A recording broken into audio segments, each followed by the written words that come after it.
नीतीश कुमार ने साफ ऐलान कर दिया है कि अगर सुशील मोदी अगर उप मुख्यमंत्री होते तो फिर ऐसी स्थितियां नहीं होती।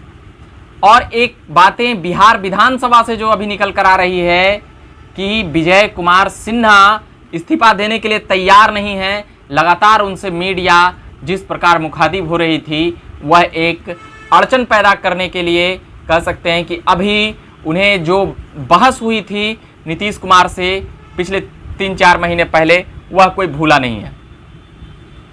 और अब वह कोई भूला नहीं है, उसके बाद फिर वो जिस प्रकार से मीडिया में सवाल जवाब करते हुए नजर आए, जवाब देते हुए नजर आए, वह यह कहते हुए नजर आए कि हम अभी इस्तीफा नहीं देंगे। यानी कि अभी बहुत बड़ा खेल बिहार विधानसभा में होने वाला है और हो रहा है। अब कौन कौन सी चीज़ों का इस्तेमाल वहां पर होंगे, ये भी बातें हैं नियम और कानून के। कह सकते हैं कि अब राजनीति की जो तिकड़मबाजी नीतीश कुमार कर रहे थे, अब भाजपा उस विधानसभा में अपने विधानसभा अध्यक्ष के जरिए यह कराने के लिए तैयार है। आप समझ सकते हैं कि यहाँ से बिहार की सियासत कहाँ जाने वाली है और बिहार की सियासत में कितनी गर्माहट है, ये तमाम बातें हैं। नीतीश कुमार को याद आ रहे थे अपने पुराने देश सुशील कुमार मोदी, जो दशकों तक बिहार के उप मुख्यमंत्री रहे हैं और हर नाजुक मोड़ पर, हर नाजुक रिश्ते में जिस प्रकार से खटास आती थी और जहाँ जहाँ लगता था कि रिश्ता अब यहाँ समाप्त होने वाला है, वहाँ पर सुशील कुमार मोदी कदम आगे बढ़ाकर नीतीश कुमार का हाथ थाम लेते थे और वह गठबंधन वहाँ बचा रह जाता था।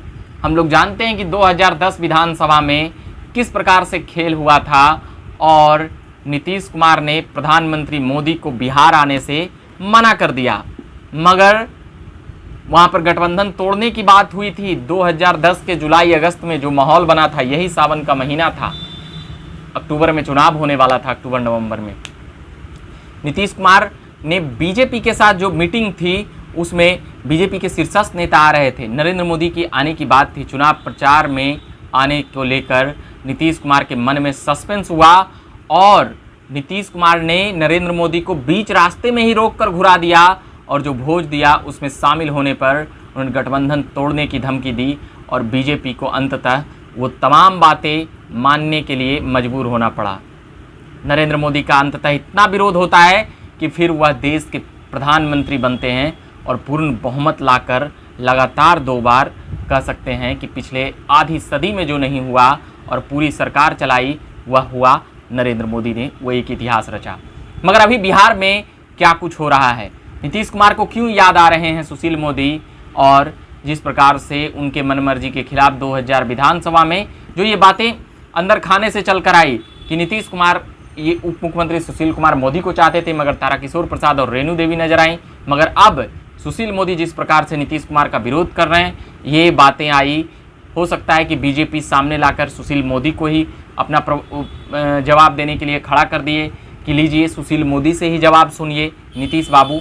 मगर नीतीश बाबू को अब भी सुशील मोदी की बहुत याद आ रही है। यही बातें समझ में आई। बिहार की सियासत प्रत्येक दिन कुछ न कुछ बदल रही है।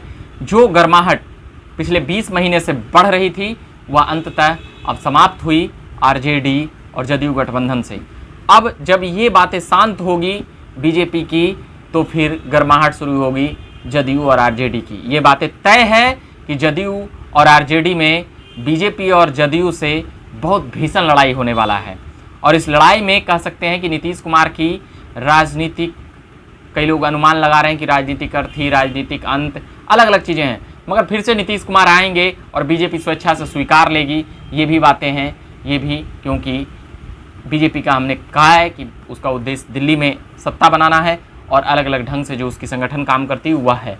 मगर बिहार में फिलहाल नीतीश कुमार ही बॉस हैं, इस पर कहने से कोई इनकार नहीं कर सकता है कि वह सियासत के कितने बड़े माहिर खिलाड़ी हैं या तिकड़मबाजी खिलाड़ी हैं या क्या कुछ हैं।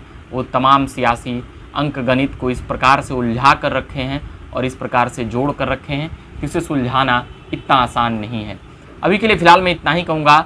मेरा नाम हुआ रविकांत। आप बिहार की सियासत से जुड़ी हुई हर खबर देखने के लिए या अभी लगातार जो खबरें चल रही है उसे देखने के लिए आप झकास भारत चैनल को सब्सक्राइब करें और फेसबुक पेज को फॉलो करें। आप तक खबरें जाते रहेगी। ट्विटर और इंस्टाग्राम पर भी खबरें हैं, वहाँ पर भी जाकर आप देख सकते हैं मेरा नाम हुआ रविकांत। धन्यवाद।